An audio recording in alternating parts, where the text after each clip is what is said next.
For 140 million years, one group of animals like no other before or since dominated all of Earth's terrestrial environments.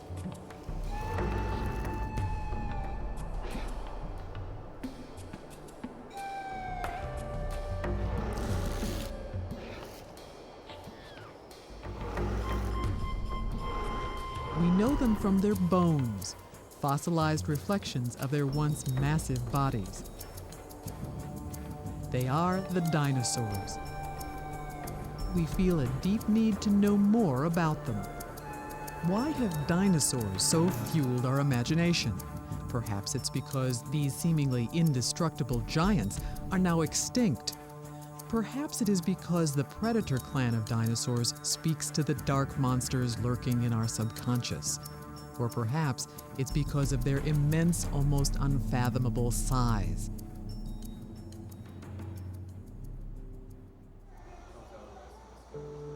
In the last 25 years, paleontologists, driven in part by the public's dinosaur mania, have begun to focus less on finding and describing new dinosaur species and more on asking questions about how dinosaurs lived and developed, about their life cycles,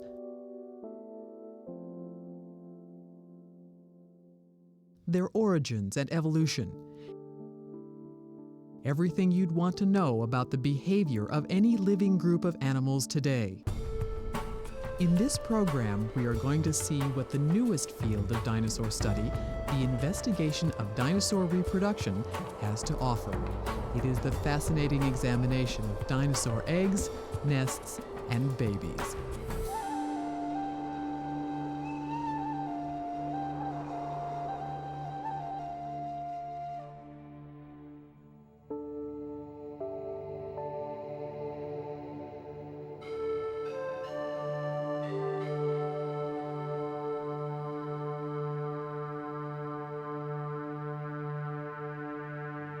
So what exactly is a dinosaur?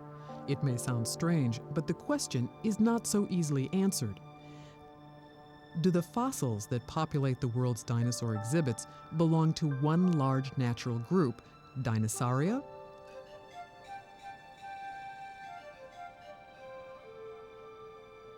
Or are there really a multiplicity of distinct groups? Meat eaters, plant eaters, flying pterosaurs and birds, each belonging to a genetic order unto themselves. Dr. Robert Bakker has been at the forefront of the new dinosaur theories for over 30 years. His ideas have revolutionized the way we look at dinosaurs. When he looks at dinosaurs, he sees one large grouping, like branches on a bush. Don't you love it? This is a dinosaur. This is a dinosaur thigh. Here we are at the knee end, and up the shaft of the middle thigh, and way up here, the hip socket. This is a big guy.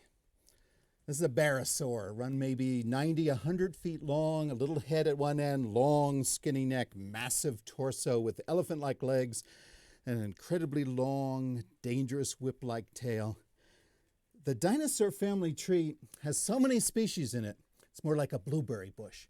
And the first cloud of species, the first tangle of branchlets, is this guy, the long-necked brontosaurs, also called sauropods. Brontosaurus, brachiosaurus, supersaurus, all gigantic, all pin-headed, all long in the neck, all totally herbivorous. There are two other great clouds of species, the meat eaters and the beaked dinosaurs. We're going to see those guys inside.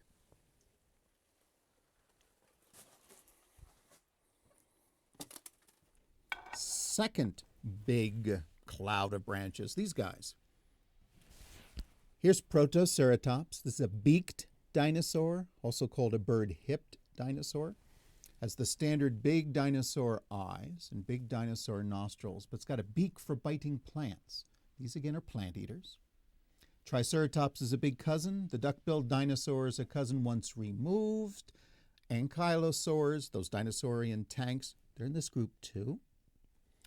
And the last of the three huge clouds of species are the most famous, The raptors and rexes, the meat eaters. This is Velociraptor, a little guy, a little carnivore with a big brain, found side by side in Mongolia with Protoceratops, the beaked plant eater.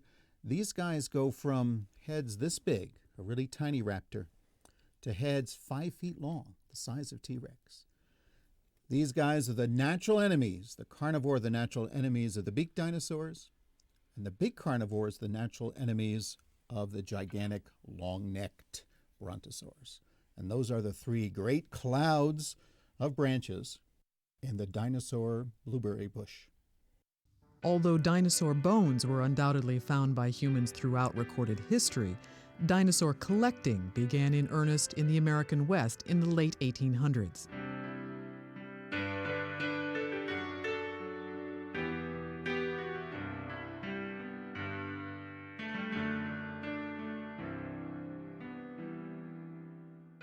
It was during this period that the collecting techniques that are still used today were developed. Many of these early famous quarries still produce new bones, even after a century of collecting.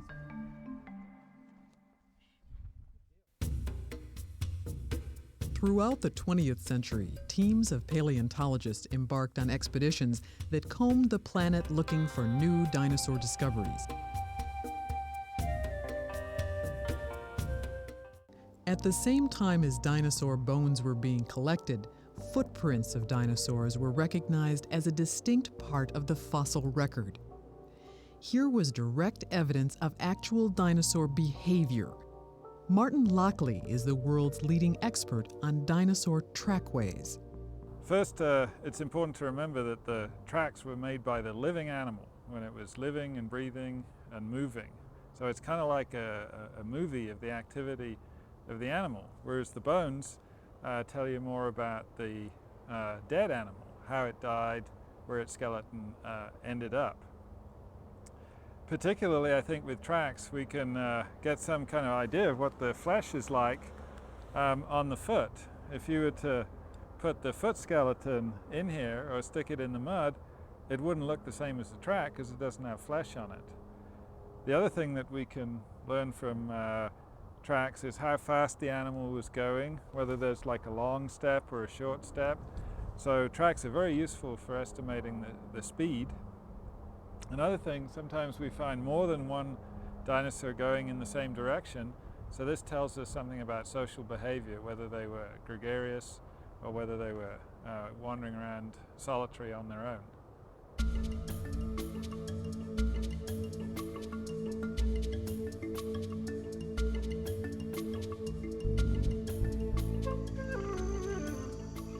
Perhaps the most social of all behaviors centers on reproduction, mating and rearing young. We know that for mammals and birds, mating can involve complex courtships and territorial struggles, while caring for young invertebrates varies from a multi-year process with many mammals to a leave the babies on their own strategy of fish and reptiles. So what about dinosaurs? How did they do it?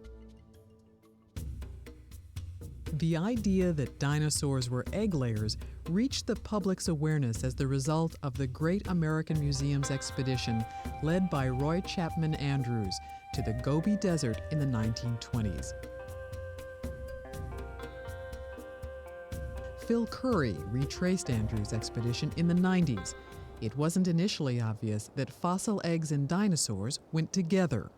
The original dinosaur egg discoveries were actually made in Britain and France in the 19th century, but at that time they didn't recognize that they had dinosaur eggs. They were almost invariably identified as bird eggs.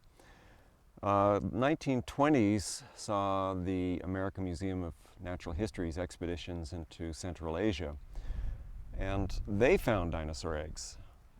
They also didn't recognize what they had the first year. They picked up one of the eggs and they thought it was an interesting bird egg. But the second year, the association was so strong between dinosaur skeletons and nests of eggs that they couldn't deny it anymore. These were definitely dinosaur eggs. They even found one site where there was a dinosaur laying on top of the eggs. They thought it was a predatory dinosaur eating the eggs off one of the plant-eating dinosaurs. But ultimately they turned out that that was an incorrect assumption. It turned out to be the very first oviraptor on a nest of her own eggs. So these things were all found in the 1920s, and that changed the way people looked at the discovery of eggs. Even so, it took a long, long time before people could identify eggs. There are, in fact, well over 100 dinosaur egg sites in the world now, and places where you find dinosaur eggshell are far more abundant than that.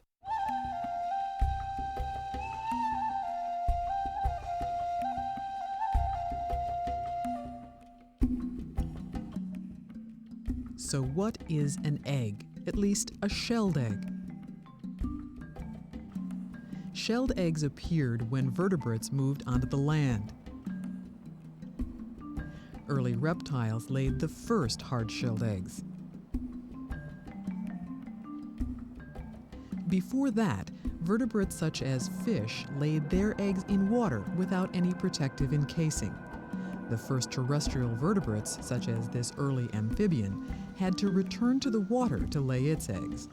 And like modern frogs, toads, and salamanders, they undoubtedly had an aquatic larva stage of embryonic development. In fact, we might think of shelled eggs as little protective packages for early stages of embryonic development. With the evolutionary invention of the hard shells, the number of eggs produced went from thousands, in the case of fish, to 1 or 2 with some modern bird species. Each individual egg became more precious. Laying eggs on land has its advantages and disadvantages.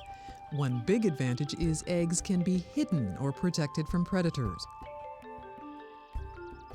On the other hand, a shelled egg requires a complex structure to function as an embryonic encasing.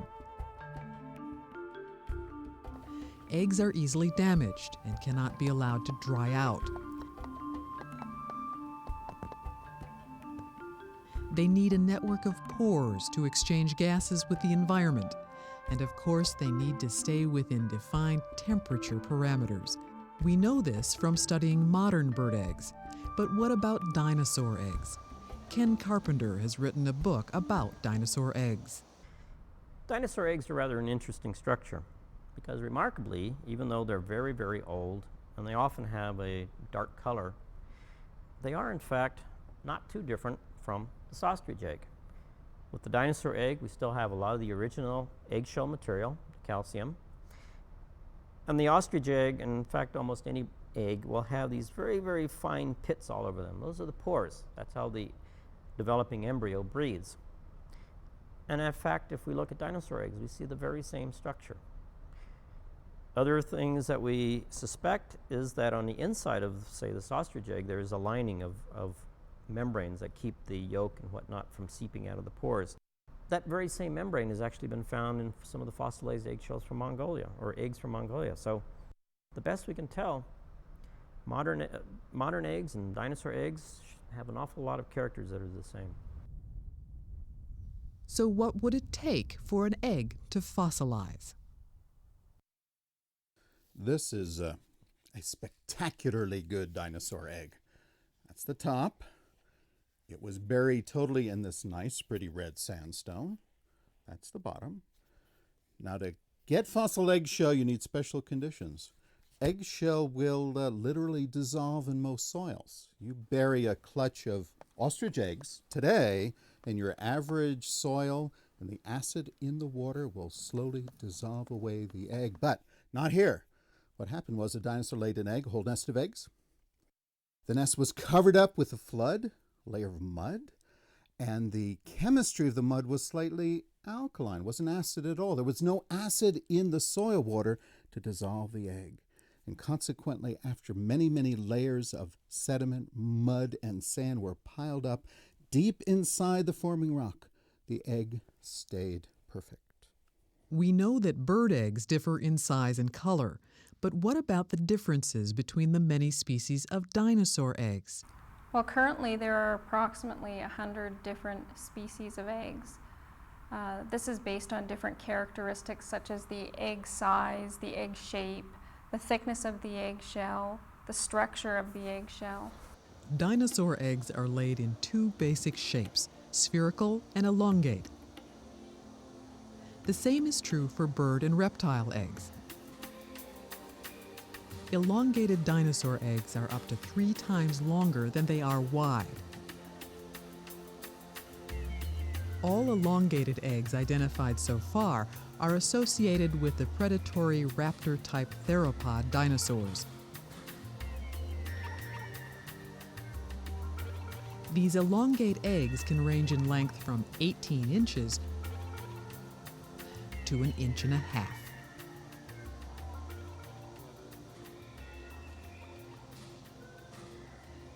The spherical dinosaur eggs appear to be associated primarily with plant-eating dinosaurs, such as the gigantic long-necked sauropods and the beaked duck-billed dinosaurs.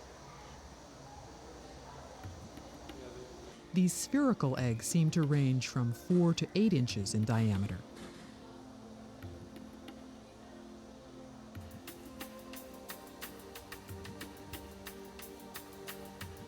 Surprisingly, both the elongate eggs and the spherical eggs are not very large compared to the adult dinosaur. In fact, compared to birds, the egg is quite often small in proportion to the adult animal.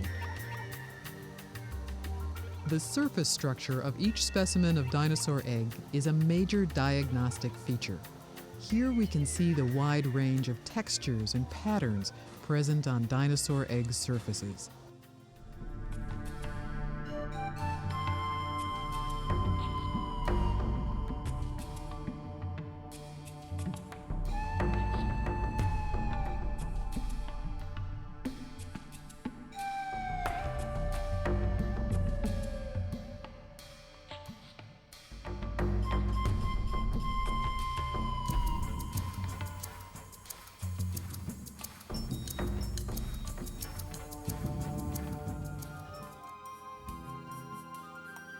Following the general pattern of contemporary hard-shelled eggs, thickness of the shell is related to the size of the egg.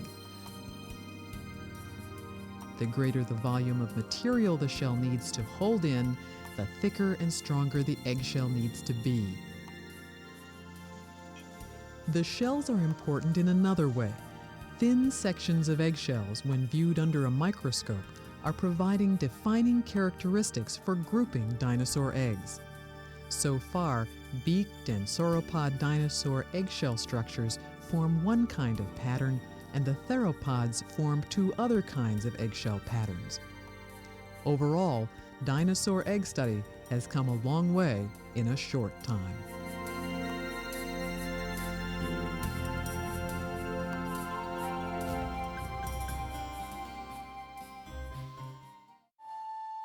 The report of a new egg site, especially one from the older Jurassic period, is cause for excitement. The site was discovered by Dr. Rod Sheets. Rod has had a lifelong love affair with dinosaurs. Rod will lead a small expedition to the unusual nesting grounds dubbed Dinosaur Island in the world-famous Morrison Formation. Joining him are Charlie McGovern, a fossil preparator, and Dr. Robert Bakker. Dinosaur Island is in a remote area in the Four Corners region of the American Southwest. The new location has generated much excitement among paleontologists, as it was one of only a handful of Jurassic sites where eggs and baby bones were found together. We're finding baby dinosaurs right at the interface between the pluvial and the lake sediments. But we only find the baby Dinosaurus bones right here, in just one little spot. What's remarkable about this site is that 150 million years ago, it was a tiny island, less than 500 square feet in size. It was surrounded by the waters of a river that flowed into a nearby lake. The team began searching the surface of this paleo island for bone and eggshell fragments that weather out as a result of the summer's flash rainstorms. Today feels like a good day. Well, it's nice that we have a breeze. It's usually 100+ degrees out here. The team is searching for bones smaller than the tip of a finger. Immediately, specimens start showing up on the weathered surface of the old mudstone. Doesn't it excite you to know that 150 million years ago, mother dinosaurs were laying eggs here? Dr. Bakker spots a bone. It's very cool. What's exciting and perplexing is that the team is finding bones that represent a variety of stages of early growth, from embryos to hatchlings. Hatchlings that had the ability to run on their hind legs once out of the egg. Oop, there's another one. Right there. This small site must have once been home to many chicks. But just in this little pile alone here, there are 4 different sizes of animals. So right there. many baby bones. This is a most unusual discovery. What was happening on this little island 150 million years ago? With the surface collecting completed, the weathered sediment is gathered up for later screening. Have another bag? Charlie has designed a screening bag made out of mosquito netting that he's eager to test. He wants to compare this method with the old bucket and sieve technique. The discoveries at the site raise more questions than they answer. How and why did the babies die? Why didn't they leave the nest once they were hatched? The bones indicate that some of the hatchlings were 2 months old. Did they choose to stay on the island, or were they trapped? I don't think it matters. It's just 2 versions. Was this a of the same reoccurring nesting ball. site, or maybe even a colony of nesting dinosaurs? I don't know. This is puzzling to me, but a lot of fun too. Dinosaurus, the guy who laid the eggs here and whose babies we find. Dinosaurus, when I was a kid, was one of my favorite plant-eating dinosaurs because it was so fleet of foot, so elegant, so long in the leg like a dinosaurian gazelle. But where I work in Wyoming, it's incredibly rare to find 1 bone of an adult. That makes your season. To find eggs and embryos and hatchlings and half-grown and 3/4 grown and adult all in this one tiny hill. It's extraordinary and demands careful thought. Were they living and dying and being preserved here? Or were predators bringing the bones, the skeletons here and chewing on them? Or some combination thereof? Don't know yet. Don't know. But this hill certainly is a special place.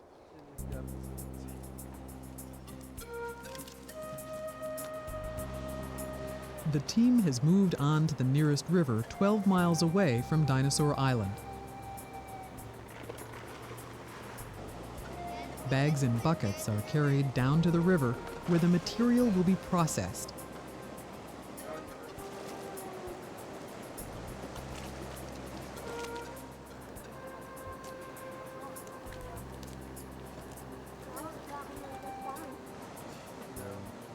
As the water washes away the fine grains of silt and clay, the remaining gravel residue reveals new bone and shell fragments.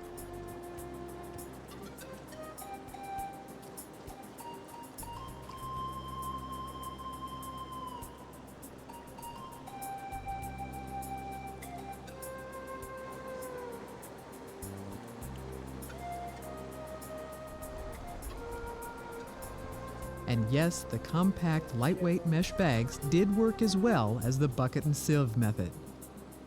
How successful was the expedition to Dinosaur Island? I think we did pretty good. So we've got several bones here. We've got some vertebrae, the centrums, and some vertebrae. We did pretty good. You know, if we can get a handful of bones picking them off the surface, that's good. And if we can get a handful of bones while we're at the river, that's good. And by the time we get all this concentrate back to the museum, we wash it some more and pick through it, and we'll end up with another handful of bones. I have an arch! I have an entire bone! No! He gets so Fine, thrilled. I found it. Just before leaving, Dr. Bakker finds a specimen that may show the place of muscular attachment on an That's nice. embryonic It's a vertebrae. column vertebra.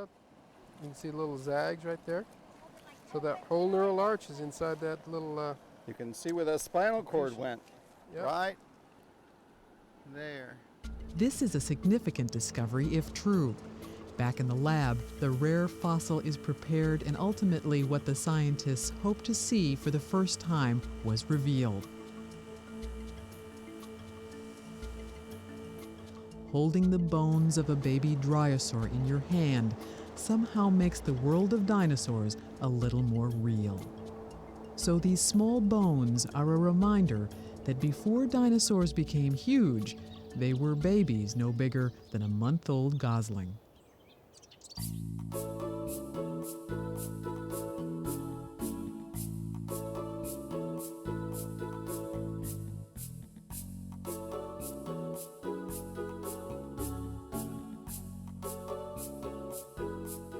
From the fossil record, we know that dinosaur eggs were laid in groups. Some of them in extraordinary clutches, like this circle of 33 eggs laid by a theropod, a meat-eating dinosaur. Here is a mound of spherical eggs from Argentina, and another from China. It's interesting to note that the spherical eggs, the ones that are randomly placed in a clutch, belong to the ornithopods, plant-eating dinosaurs like the duck-billed, and the sauropods. The carefully arranged elongated eggs belong to theropods, the meat-eating dinosaurs. So there are many examples of egg clutches, but are they truly nests? Pete Larson is the collector who excavated Sue, the most complete T-Rex ever found. Pete believes the arrangement of theropod eggs points to true nesting behavior, that it is a kind of preparation for brooding. Birds of today, which are actually very closely related to these extinct theropods, birds of today will lay one egg a day or one egg every other day. But theropods, those extinct animals, actually must have laid a complete clutch of eggs at one sitting. And we see this, I believe this is true because of the very careful arrangement of those eggs. There's actually only a few degrees of turning, and it's repeated. The dinosaur would lay 2 eggs, it would turn and lay 2 eggs more, it would turn again and lay 2 eggs more, until it makes this nice spiral of eggs, because it would have been almost impossible for that dinosaur to go back to its nest day after day to lay another pair of eggs and have it arranged in this very specific order, in this spiral arrangement. Now, these eggs are all facing the center of the nest, and there's a round vacuity, a round opening within that nest and within that clutch of eggs that perhaps we believe that the mother theropod would actually be able to sit and brood the eggs. So there seems to be growing evidence to suggest that at least some dinosaurs, like modern birds, created nests to ensure the successful hatching of their young. There's really great evidence that these animals prepared sites for their nests. I mean, not so much from the Gobi Desert, just because we don't have nest structures preserved. We do have eggs that are found in typical positions that seem to be uniform for particular species. Like the oviraptorids, for example, always lay their eggs with the long axis facing out from the nest rather flat. Troodonids, on the other hand, lay their eggs sticking straight up. So these are stereotypical for species. At other parts in the world, however, people have really found things which I think that we can interpret as nest structures, where that there are places that have been hollowed out in the ground where the eggs are deposited. You know, all of this suggests that the nesting that we see in modern birds when they build nests and the nesting that we see in modern crocodiles when they build nests is something that was present in their common ancestor, and we would also expect that to be found in dinosaurs, which are descended from that common ancestor. But a former American Museum colleague of Mark Norell's, Dr. Louis Chiappi, made a momentous discovery while leading an expedition to a remote region of Patagonia that would forever change how we view dinosaurs. Well, we found this place, which is a fantastic site, in 1997. We were actually looking for very different stuff. We were looking for the ancestors of birds and early birds, and then we discovered this flat area where essentially the ground was littered with eggshells. And when we did a little bit more of reconnaissance of the whole area, we realized that we had found this enormous dinosaur nesting site extending over miles and miles, clearly the largest dinosaur nesting site ever found. How large was the site? It may eventually prove to be over 15 miles long with hundreds of thousands of eggs. Not only that, the egg layers are repeating. We have at least 4 different egg layers in the stratigraphic section of the site, which means that the dinosaurs return to the site time after time, a sort of a behavior we call site fidelity.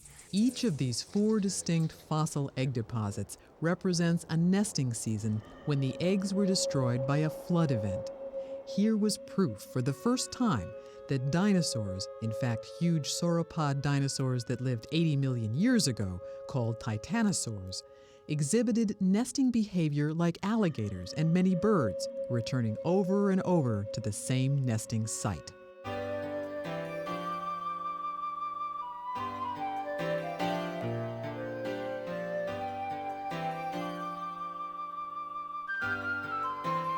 Once a dinosaur egg hatched, what happened?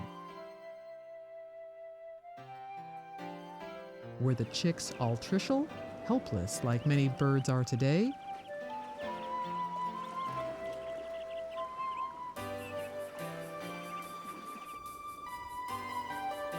Or were they capable of moving from the nest immediately, precocial like the South American rhea?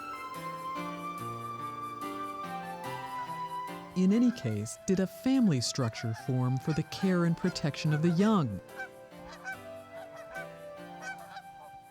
For most modern reptiles and crocodilians, once the eggs are laid, success of the hatchlings is determined by luck and large numbers. In this clutch from the previous year, only 1 hatchling has survived. And finally, did some dinosaurs form long-term family bonds, such as those exhibited in a dolphin pod?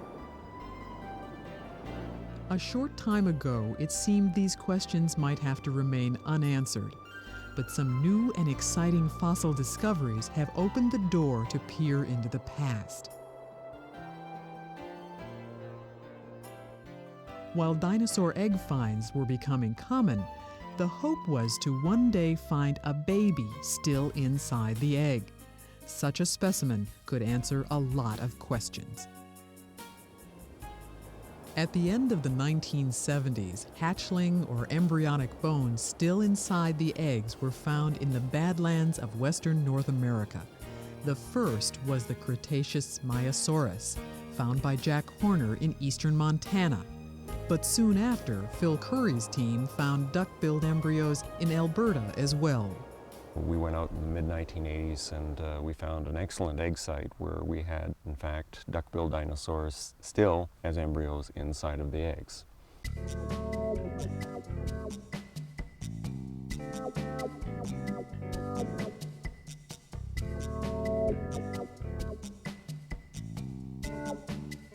From the early discoveries of embryonic and hatchling bones, a picture was emerging, at least in the case of the Myosaurus and the large plant-eating duck-billed dinosaur. The babies were essentially miniature versions of the adults. The difference between embryonic and juvenile bone as far as duck-billed dinosaurs or hadrosaurs are concerned is mainly the size. If we look at an embryonic bone and a juvenile bone of the same species, there's not a lot of difference in the features seen in these 2 bones. You do see, this is a limb bone. The main difference between the embryonic and juvenile lower jaw bone is that the embryo has a lot less teeth. Obviously, as the animal got older, it had to add teeth so it could consume more food. Soon, other embryonic bones were found, such as this embryonic Protoceratops, one of the beaked dinosaurs. And remember that enormous sauropod nesting colony in Patagonia?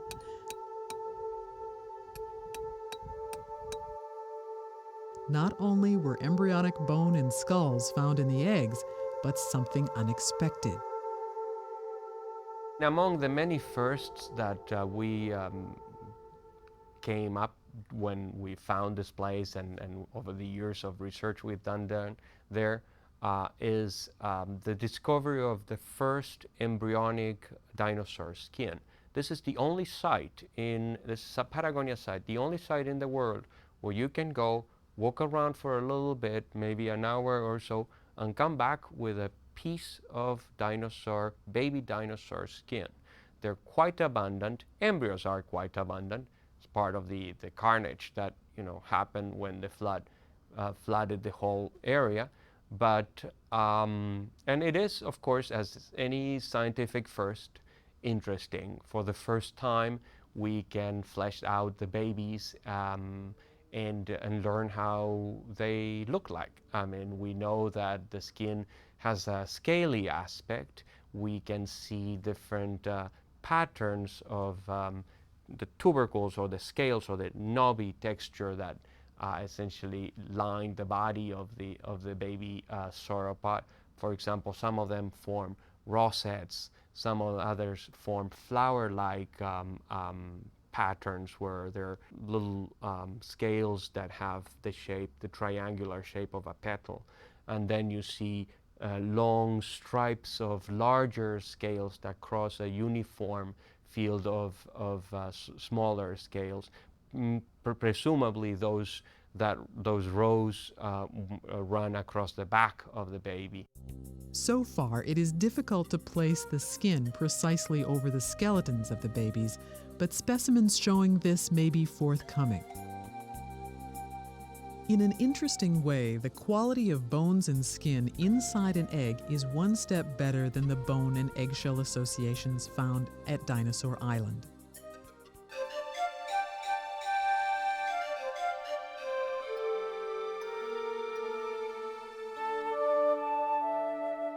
What if we could have a snapshot, a moment of living dinosaur behavior captured complete, frozen in the fossil record for all time? It turns out such an event is possible. In the 1970s, a Polish expedition into the Gobi Desert of China unearthed this remarkable fossil. It is called the fighting dinosaurs. Besides the extraordinary preservation of the Protoceratops and the Velociraptor, the fossil has captured the behavior they were engaged in right up to the moment of their death. Here's how it might have happened.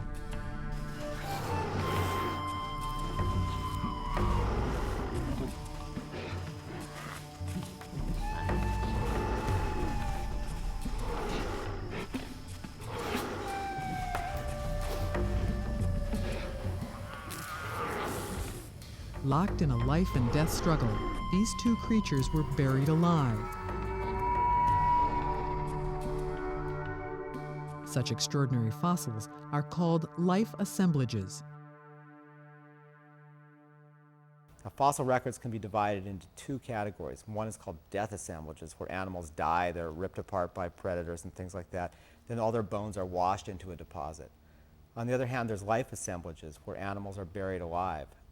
And it's really the life assemblages which I think tell us the most about parental care.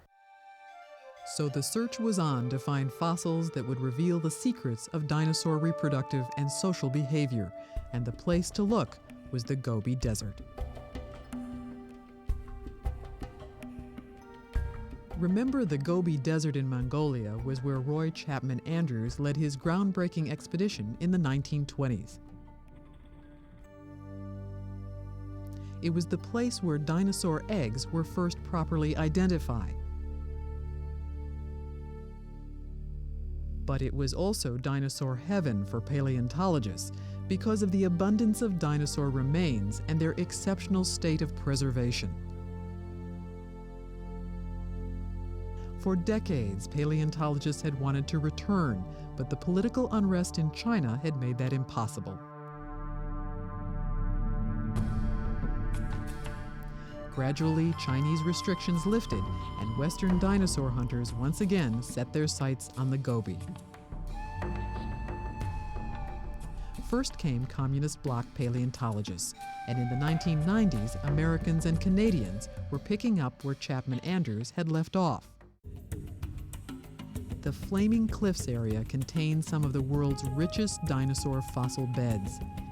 It is of the late Cretaceous age in the 70 million year range. As the fossils have been uncovered, they have revealed a virtual picture book of dinosaur behavior. In 1993, a team of paleontologists from the American Museum, led by Mark Norell, began to unearth an extraordinary oviraptor specimen in the Gobi Desert. An oviraptor is a medium-sized bipedal dinosaur. It has powerful long claws and, oddly, no teeth. Its name means egg robber because specimens were found in association with broken eggs.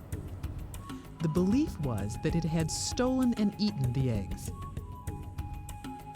But was that assumption ever wrong? When they finished uncovering the Gobi Desert specimen, the team made an exciting discovery. Well, starting in 1993, we discovered some great oviraptor fossils in the Gobi Desert.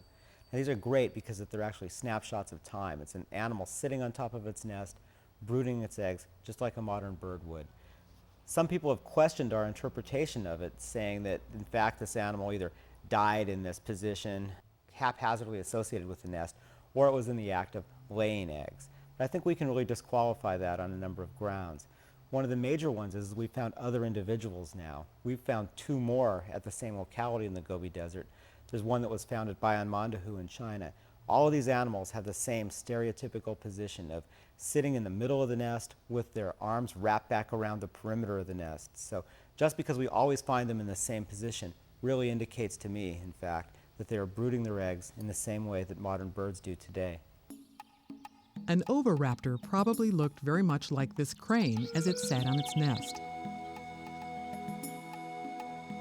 And since these dinosaurs were actually brooding their eggs, it would mean that at least some dinosaurs were warm-blooded, imparting heat to their eggs.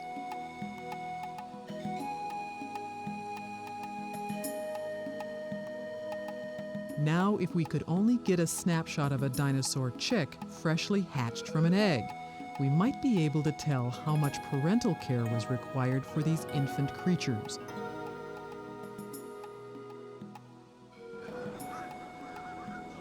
Were there in fact any dinosaurs that were altricial, needing intense parental care to survive? This is a behavior exhibited by many bird species. Or were all dinosaurs precocial, able to run freely once out of the egg?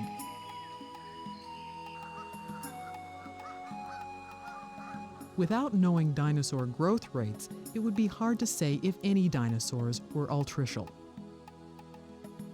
What paleontologists really needed was to find babies that had just hatched. Perhaps they were in luck. About the same time as the egg-sitting oviraptors were found, another extraordinary fossil life assemblage was uncovered in the Gobi Desert. Prepared and studied at the Hayashibara Museum of Natural History in Japan, but now back in Mongolia, this specimen shows a flock of baby protoceratops, all of the same age, clustered together as if in a nest. Without a doubt, these animals were living together. These 15 individuals probably formed a social group. But what kind of social group? Were they like this alligator nest, with a nearby mother performing a protective function, and the nest representing a mere grouping rather than a sophisticated social bond between the babies? Maybe they were part of a rapidly moving family group like these geese, with complex social bonds.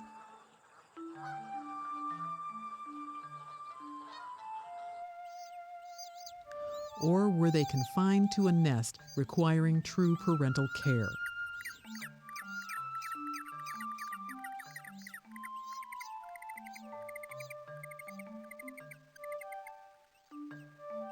In other words, was this a nest of helpless babies? Further work on the bones from this specimen might enable paleontologists to conclude which of the three possibilities is actually the case.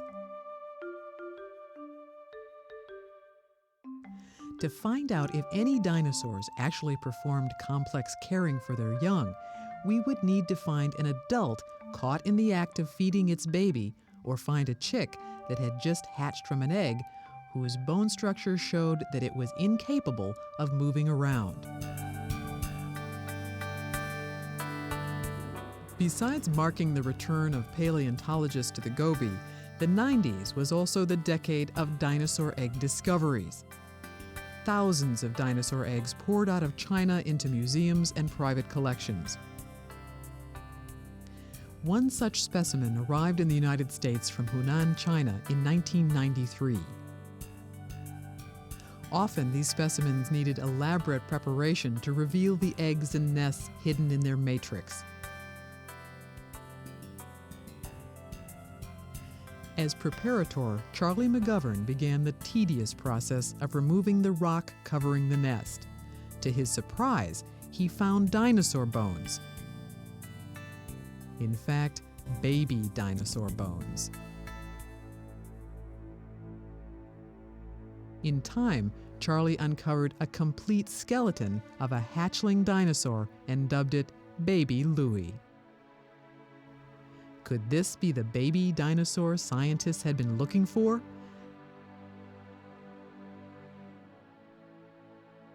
The presumed sequence of events leading up to the preservation of this exciting fossil probably went like this.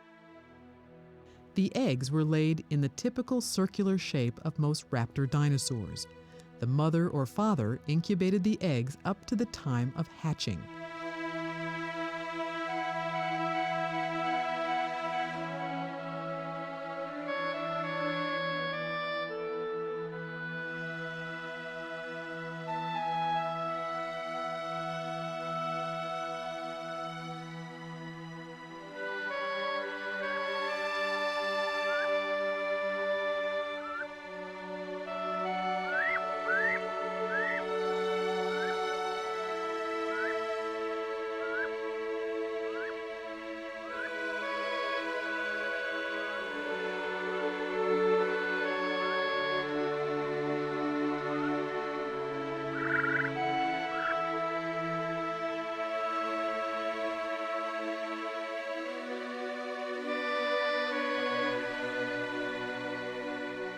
Baby Louie's escape from the egg evidently proceeded normally, but shortly after, something went wrong.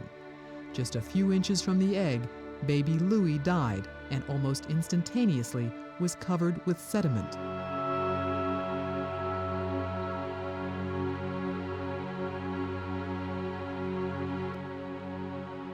What we have here is a very unique specimen from China. It's a group of dinosaur eggs with an embryo or baby dinosaur lying on top. This is an animal that died during the hatching process or shortly thereafter. This specimen represents a new, unknown giant species of oviraptor. Careful bone histological study of baby Louie hopefully will reveal if it was precocial or altricial.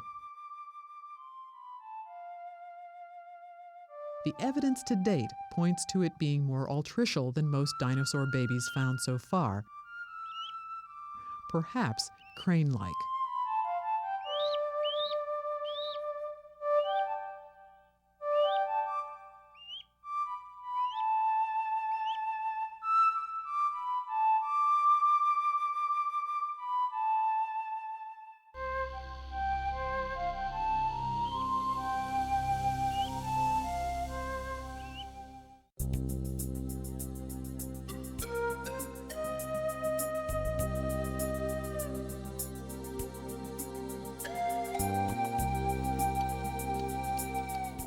Nearly all of the dinosaur bones found in North America do not fit the life assemblage criterion.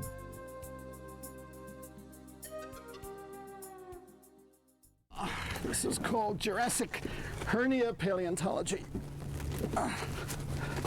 Oh, love it. Well done. This is a backbone there. It's a flexed knee there, another knee there. But in the first year of the new millennium, Dr. Bakker made a startling discovery in his Como Bluff, Wyoming dinosaur quarry.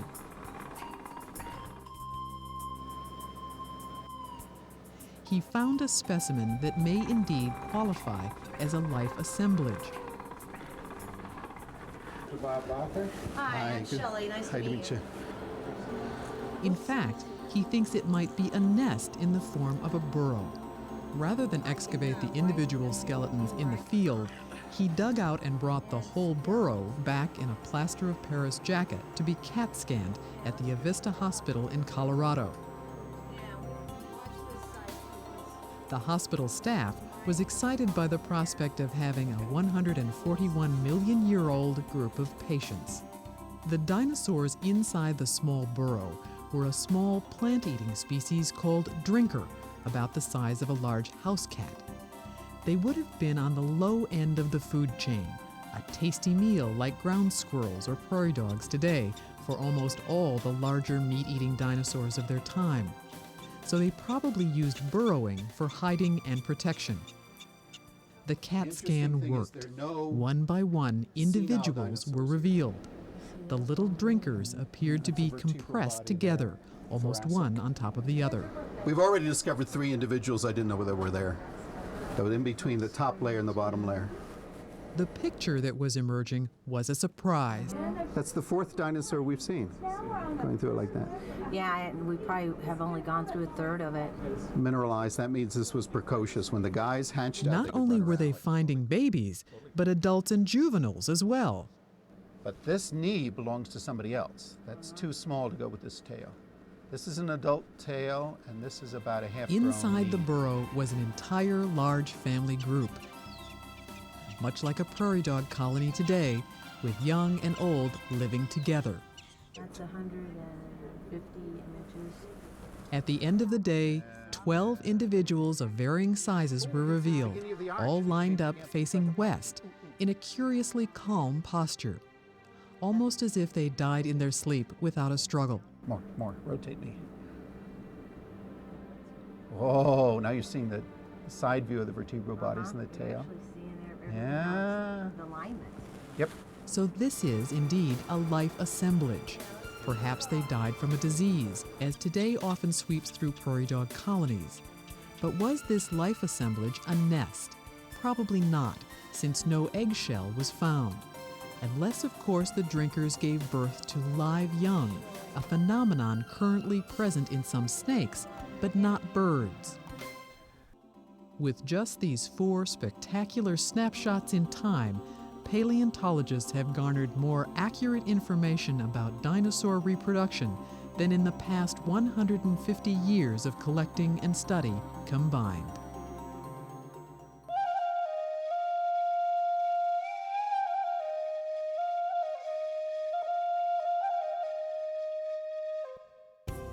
Since the first fossil bird, the now famous Archaeopteryx, was found in the 19th century in Germany, speculation has centered on the idea that birds are living dinosaurs.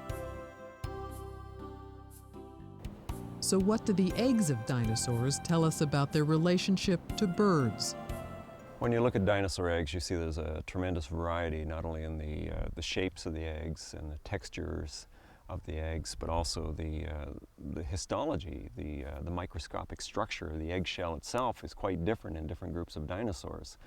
One thing is quite clear, though, that when you compare the eggshells of dinosaurs to the eggshells of modern animals, they're much closer to what we see in birds than they are what we see normally in crocodiles.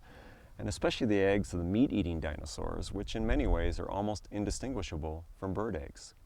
Work on dinosaur eggs and baby dinosaurs has been rather revealing as far as understanding dinosaur relationships.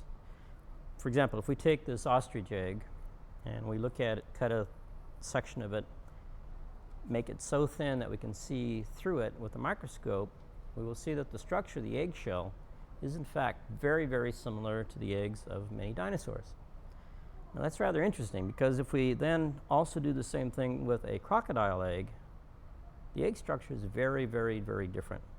And everything we know about dinosaur eggs and hatching sites and dinosaur bones and tracks prove this same message. When you think dinosaur, think big bird. So birds and theropod dinosaurs are basically the same creatures with a common ancestor that would be another dinosaur, not a reptile, not a crocodile. More and more scientists are saying birds are living dinosaurs.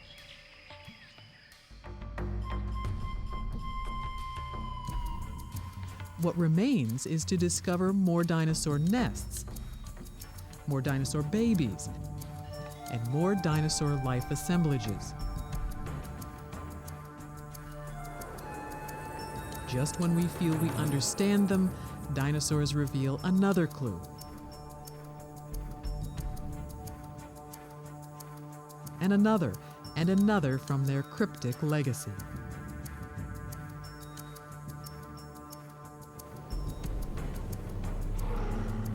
Perhaps they will always keep us guessing, but it is certain they will always keep us in wonder.